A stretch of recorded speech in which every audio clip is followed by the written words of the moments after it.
The first is presented by father and son, Alan and Benjamin Marsh, both lifelong residents of this area. Benjamin is the 5th generation to live on the Hardy family farmland in Lizilla.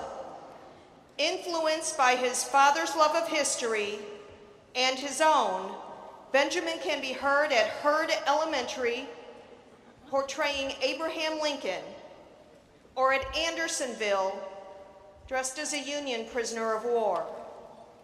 Alan began work for the National Park Service in 1985, transferring to Andersonville in 1992, where he later became the Chief of Resource Management for both Andersonville and the Jimmy Carter National Historic Sites. He also led an oral history program that recorded the stories of over 1,000 former prisoners of war.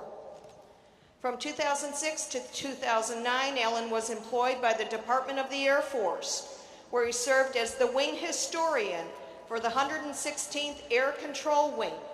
He deployed to Southwest Asia with the 379th Air Expeditionary Wing, a diverse wing providing air power and support for Operation Enduring Freedom, Operation Iraqi Freedom, and the Combined Joint Task Force, Horn of Africa. Alan retired from government service in 2014. Both Alan and Benjamin's family volunteer on mission trips, including in Alaska with Grace Works Alaska. Please welcome Alan and Benjamin Marsh with He Sent Us to Andersonville, Reflection and Remembrance.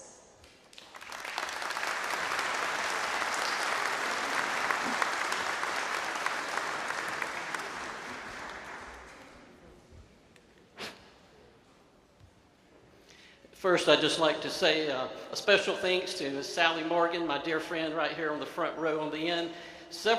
A number of years ago, I did just a little first-person presentation as an Andersonville prisoner for, I believe it's Department of Texas, American Ex-Prisoner of War Convention. And ever since then, she'll see me and go, "You need to do that program again." Well, earlier this year at the anniversary of the National Prisoner of War Museum at Andersonville, she came up to me and go, "I'm still waiting for that program." So I said, "Sally, you just name the time and place and I'll be there." She made a beeline for Jim Moyer, and said, "I have a program for you in September." So I'd like to thank Sally. You'll see it's a lot different than years ago, a little more added to it, especially for you. But we appreciate all of our veterans and all those who have lost their freedom as prisoners of war. And this program, really, it tells a little bit about conditions at Andersonville prison, but it's a tribute to all of our nation's prisoners of war, because it doesn't matter what war, what era, where you're held, upon your capture, you lose your freedom and you face a lot of the same circumstances. So we do this in honor of you. Thank you.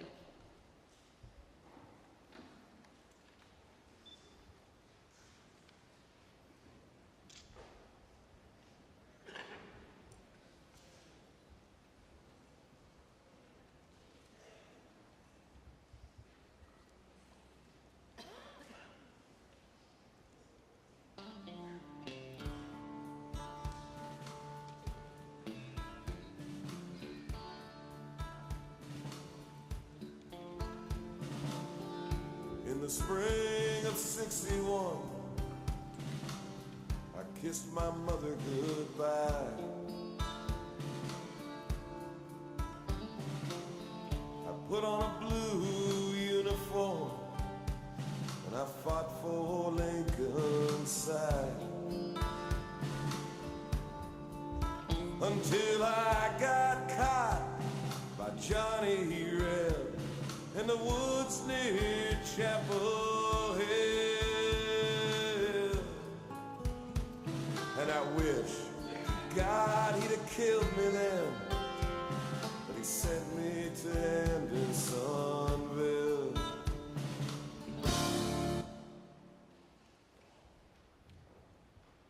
It consists of 16 acres enclosed with a stockade 14 feet high, part hill and part valley, black soil and muddy stream of water running through it. Very muddy and nasty. Hills sandy. On the whole, a very poor place for a prisoner to live. Hannah, I have a story to tell you when I see you. Andersonville, Camp Sumter as the rebels officially call it. Private Stone, I hope you do get home to see your Hannah again. But if you do, there's no way to describe this place here. There's no way to describe this filthy prison pen, the despair, the agony, the stench of thousands of prisoners.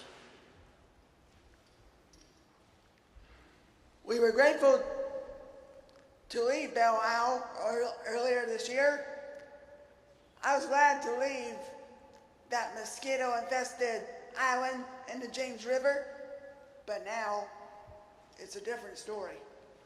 Everything we need to survive, we lack here at Andersonville, especially the food. None will ever realize the suffering here, but those that live to endure and live through it. The headquarters of one of the greatest generals ever lived is in here, and he is General Starvation. Men actually starve to death here for want of food. When we first arrived here at Andersonville from Belle Isle, the rations were sufficient. We were receiving the same rations that were issued to us in the field. I had no complaints. But now, months later, and thousands of new prisoners later, things have deteriorated. Our rations today, a pint of cornmeal, and I'd say about 20 ounces of raw bacon. Sometimes we get our rations issued raw, sometimes they're cooked. But we can always count on the cornmeal. That's our staple now. And most of the time it's unbolted. Pieces of the husk and the corn cob mixed in with it. And it's not unusual to see a little extra movement in there with the worms crawling in the cornmeal. Now, if we got our rations issued raw back in February, that wouldn't have been a problem. You see, this all used to be a pine forest through here. The rebels had slaves from the local farms cut the pine trees and used them to build the stockade. All the limbs were left on the ground. So when we first arrived at the end of February, Private Stone and I had plenty of limbs to not only keep warm with, but also to cook our rations when they were issued to us raw. That's not the case anymore. Now, we were fortunate to be on one of the wood details. The rebels do allow us to get details together to go out and gather wood, so we can, at least that helps. But there are other ways to get food and not rely solely on the... I saw a bird flying low over the prison pen here. Sometimes we'll try to knock a bird out of the sky that flies over too low. Throw a large stick or a rock at it, try to knock it out of the sky. I have seen a couple of prisoners have some success with that, but not very often. A better way to try to get food is to gamble for it. There's lots of prisoners in here with decks of cards, and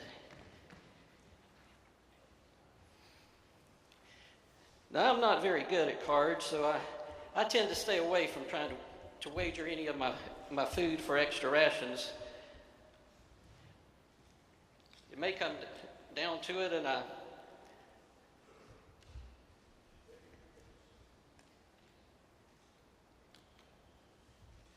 may need to even use this as a wager. A good deck of cards in this place will probably bring me a nice ration. I know they may be a little different from what you may have seen outside the prison camp here. But there's another game that I'll tell you about a little later, because I love racing my greatbacks. But as far as food goes, you can wager, play games, try to win food, knock a bird out of the sky, or if you have money. Does anybody over here, I know you're just visiting in Andersonville today, but does anybody have any money on you? Have a deck of cards.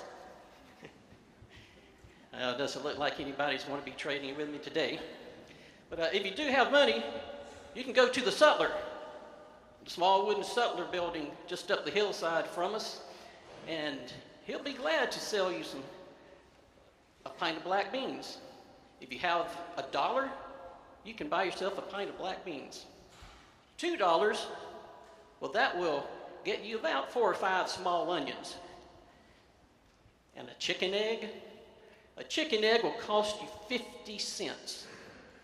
Well, at those prices, if you have money inside the camp, you're not going to have it long.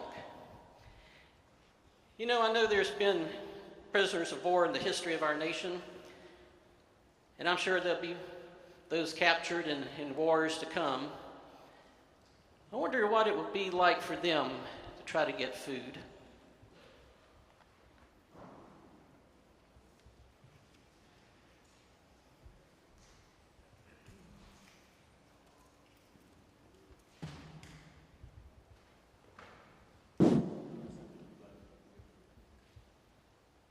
My name is Sally Bateman Morgan. I am one of your civilian internees. I was 11 years old, taken prisoner by the Japanese in the Philippines. I spent 38 months in 2 internment camps. You want to talk a little bit about food. The foods are different from year 1, year 2 to year 3. And for the ones that has lived in the Philippines, that are served in the Philippines, they will understand the word lugaw. Lugaw is, you use 1 cup of rice and a gallon of water. Basically, it becomes a heavy-duty paste that you eat, but it serves a lot of people. That was quite common in the Philippines, or in the camp I was in. I was in 2 camps. The University of Santa Tomas was turned into an internment camp, and the Los Baños outside of Manila. It was an agriculture area connected to the University of the Philippines. I landed in Manila on November, December, Pearl Harbor, January, we were interned, all her allies. The camp food at the beginning was fair and a lot of chaotic. There were around 7,000 of us in Santa Tomas, mostly American citizens and Australians and New Zealand and on all her allies. And the central kitchen wasn't started right away, but I have 1 minute or less, so I'll try to skip over. And but lugaw was our main diet, which is rice. And we will occasionally get meat and sometimes seafood or fish. And but the last year, it was so very bad. The reason the last year, especially the last 6 months, is because of our airplanes is flying over. The heavy-duty engines, you can hear, you can distinguish that they were American planes and all that. And that's every time that the troop was getting closer to Los Baños outside Manila, our rations are cut, and to the very end. And I heard our speaker yesterday or the other day speak of eating certain items. When you want to survive, you will eat whatever is necessary to keep your body together. And he named certain item, and the critters in our camp disappeared also. And I learned at a very young age how to skin a rat. I mean, a literally rat. And but again, that's survival. And so the food ration was varied. And the other item that was quite common in the Philippines and was the green part of a sweet potato. And the green part, I think they called it kamote. And so there were a lot of greens. The tree of a banana tree, believe it or not, we can eat the inside of it, we chew it, is fibrous. So we spit out the fiber. Nevertheless, we got nutrition from the inner. So that just about takes care of for the short time to tell you about the 2 camps that I was in the Philippines. And I thank you so much for your attention.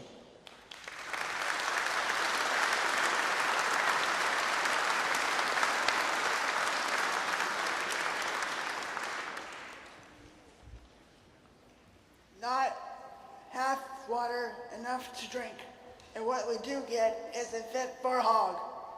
It runs through the camp, and every night and morning, the cooks emptied their greasy water and filth in the brook.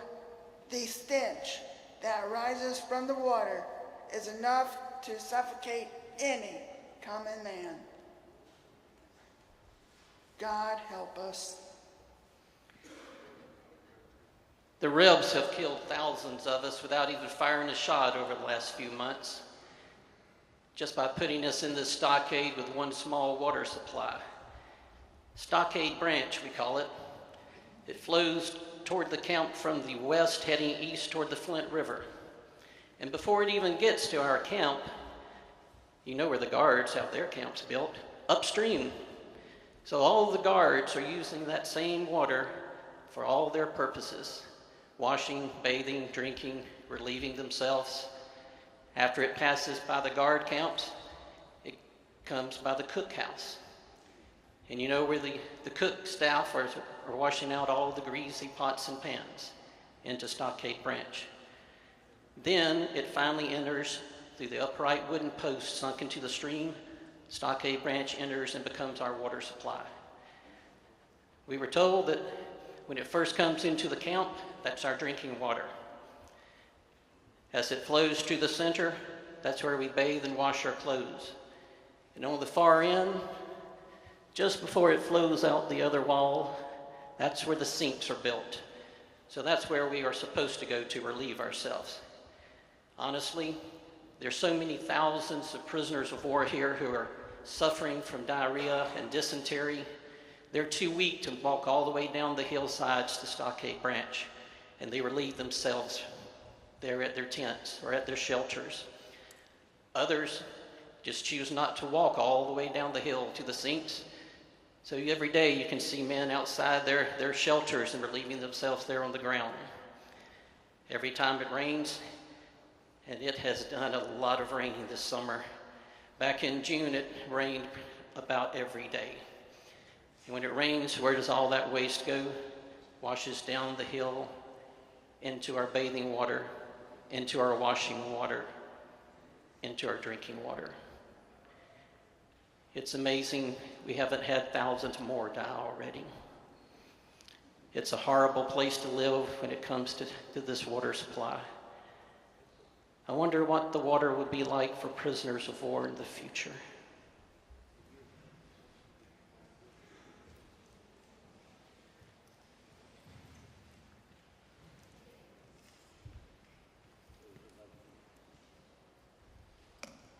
My name is Ed Dement, past commander of the POWs. Talking about water, I remember when I didn't have water. I was on a forced march out of Stalag Luke 3.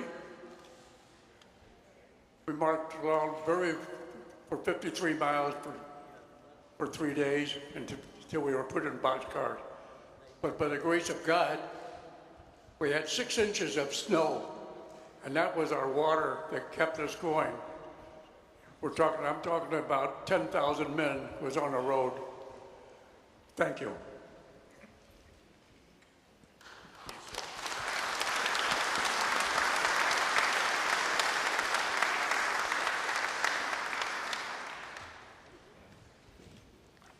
Raining all the time.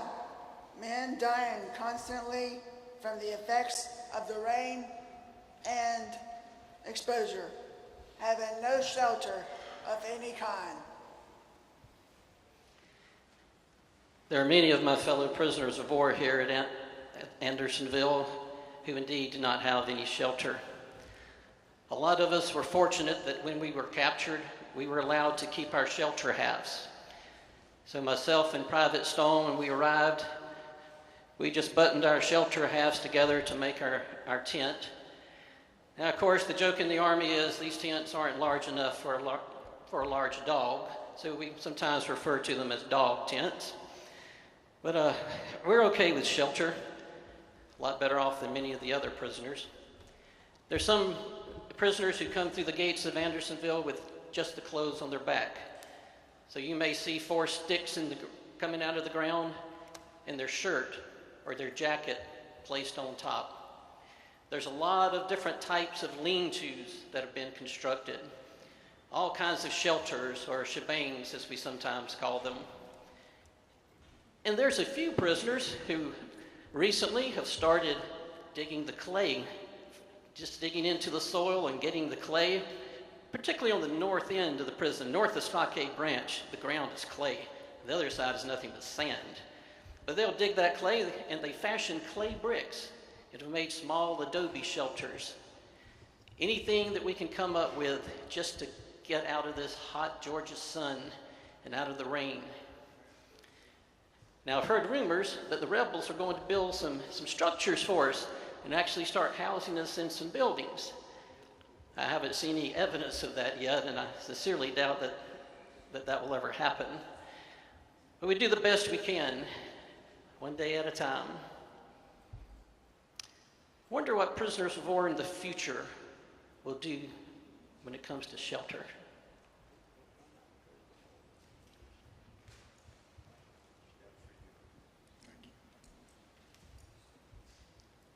My name is Isaiah McMillan. I was captured in South Vietnam, 1968.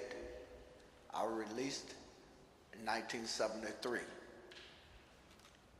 Shelter was made out of elephant grass tops, bamboo siding, bamboo bed. We went to bed with mud between our toes. We woke up in the morning with mud between our toes. That's the way we lived. When you say shelter, our shelter was made out of something that you will never imagine here in the States.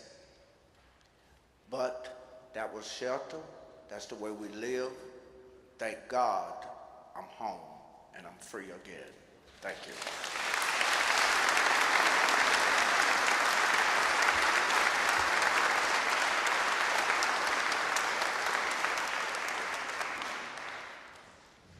Past a restless night.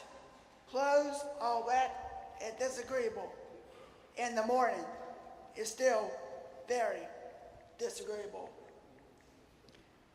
Very disagreeable, very disagreeable.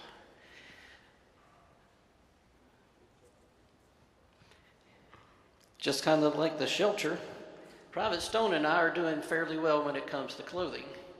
I'll tell you why in just a moment. Because none of the prisoners here ever issued any clothing.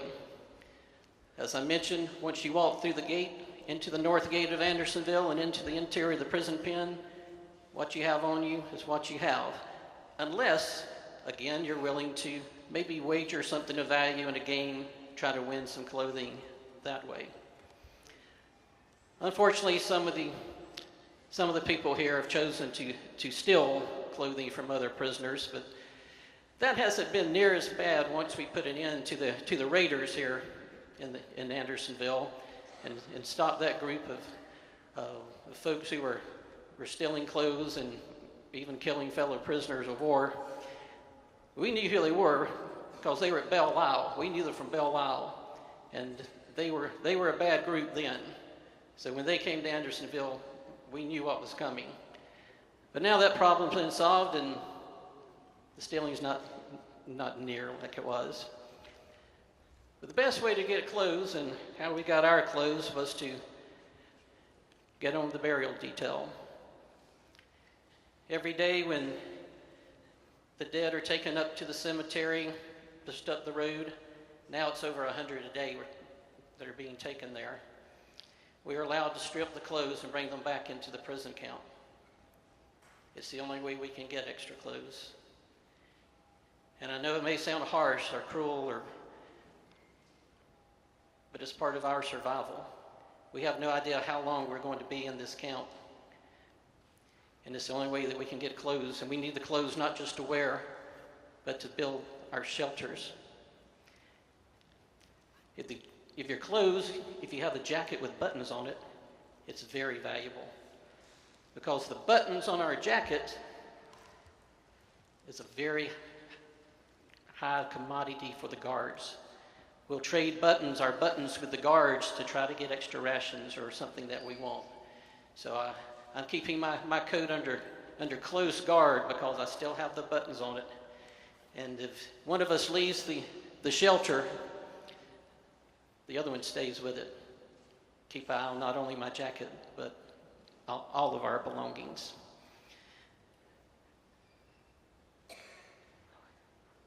Wonder what prisoners of war of the future will do when it comes to their clothing.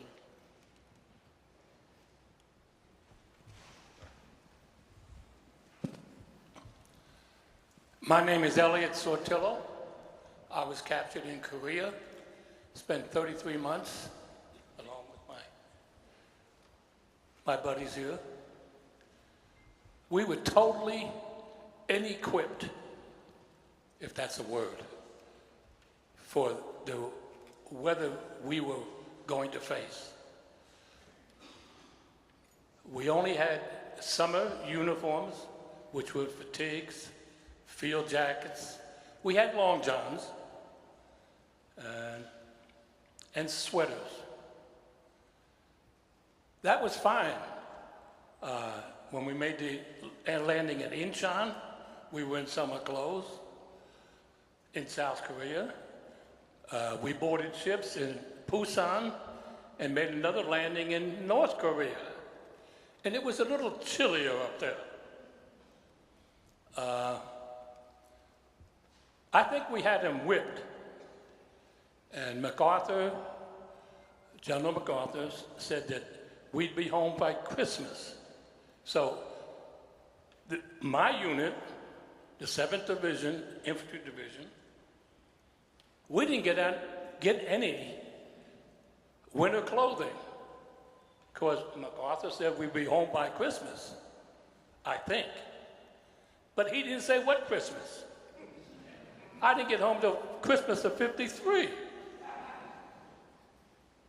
But it was very, very harsh for those of us in 1950 and 51. They say it was 40 and 50 below, the coldest winter that Korea had to that date. We had a lot of guys freeze to death. And when I was captured, I teamed up with a British Royal Marine. And him and I slept in one sleeping bag, a summer sleeping bag, which the Army was a blanket with a zipper on it, with all of our clothes for 5 months to keep from freezing to death. Thank you.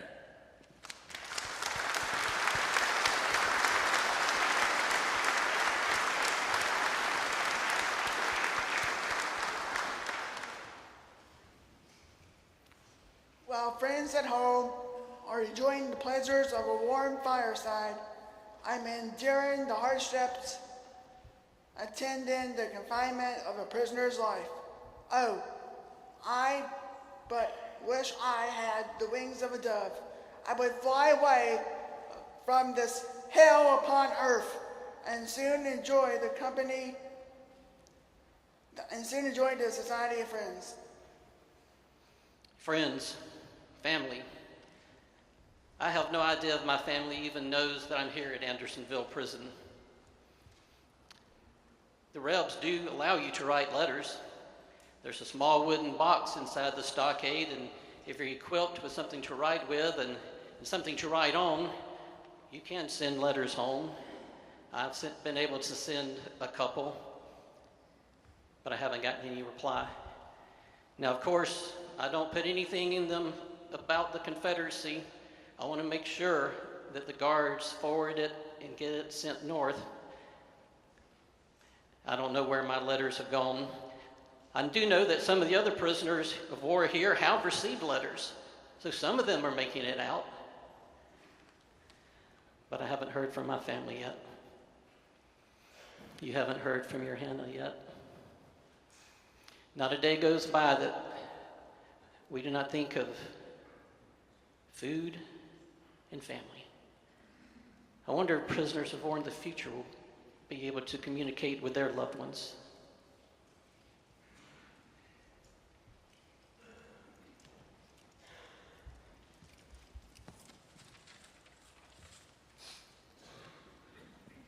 My name is Norman Hale.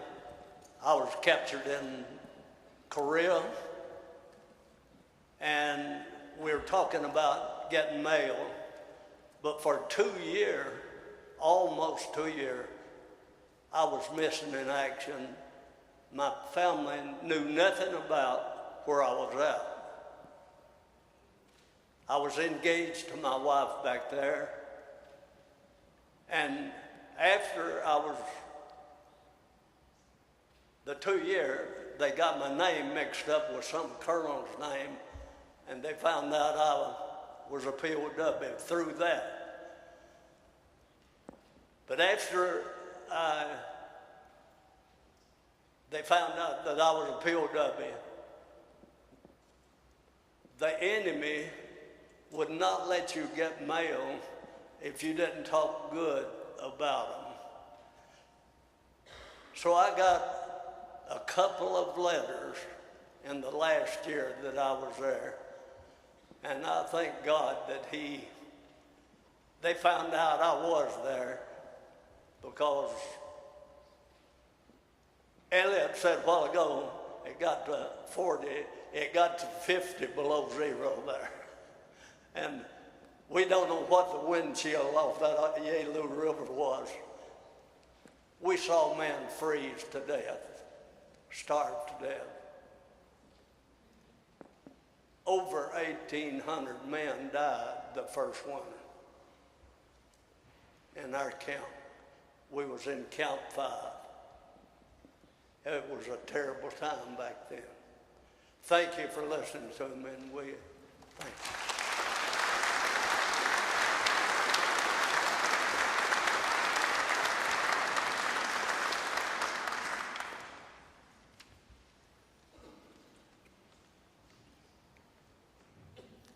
The boars are all scarcing for lice, and they are finding them very plenty. I think I had better try my luck.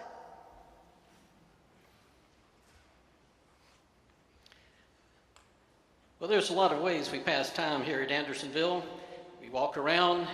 We every day anticipate new prisoners arriving so we can learn about what's going on back home, what's going on with the war. We have a number of fellow prisoners of war in Andersonville that have taken to preaching, so you can always find a Sunday service going on, and not necessarily on Sunday.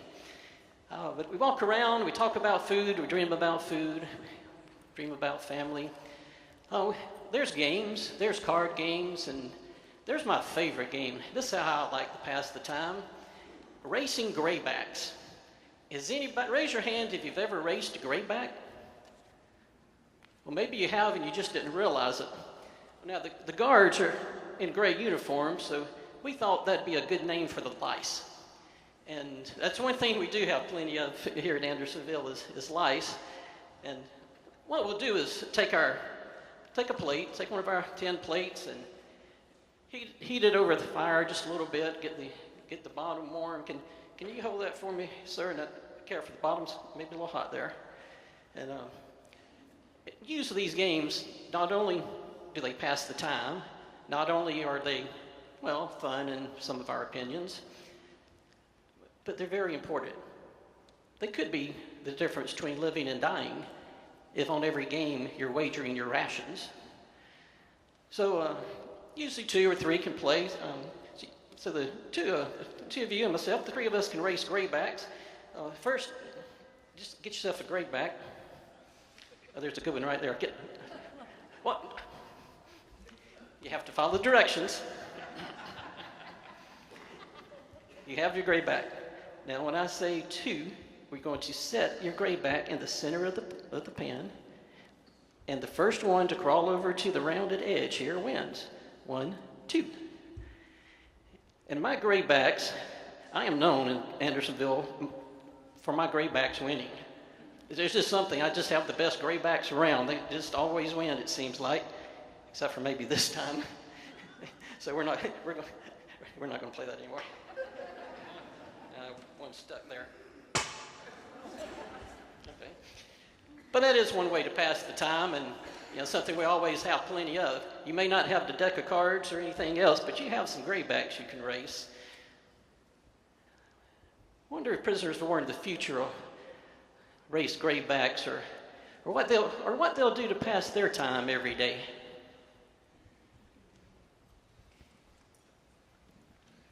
My name is Richard Paraconi. I was captured in the Cambodian border of North and South Vietnam. I was a POW for 5.5 years, and when we were in a hut together, 5 guys together that we were captured with, all we would do, they wouldn't let you out to do anything, all we would do was think about food. We'd cook food in our minds.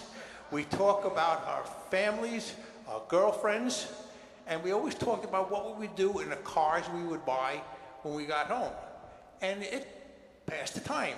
It took us 2,064 days to pass that time, but thank God I'm here, and God bless the USA.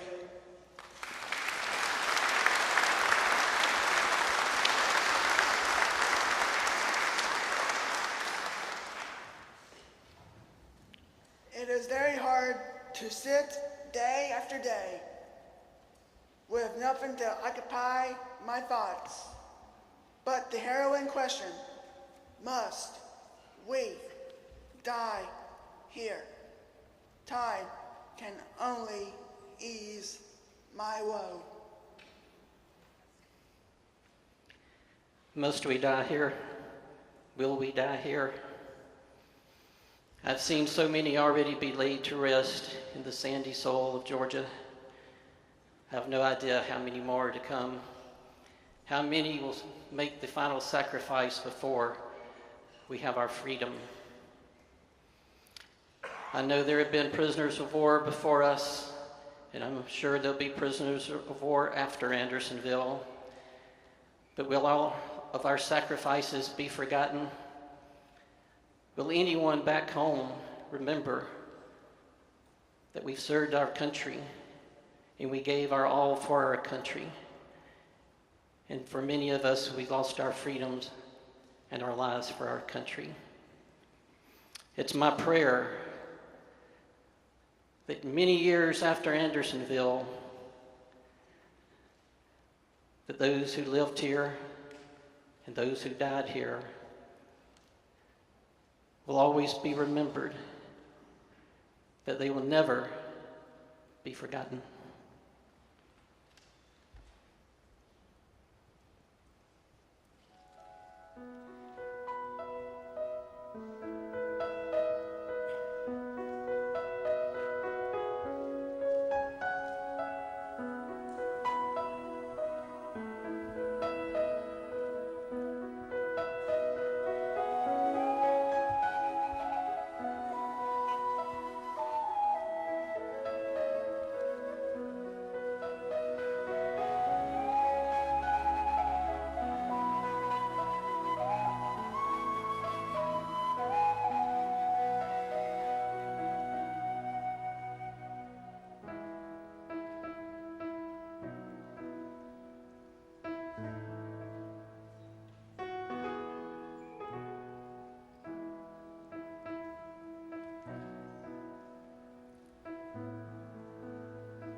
Thank you. Thank you for your service. Thank you for your sacrifices. God bless.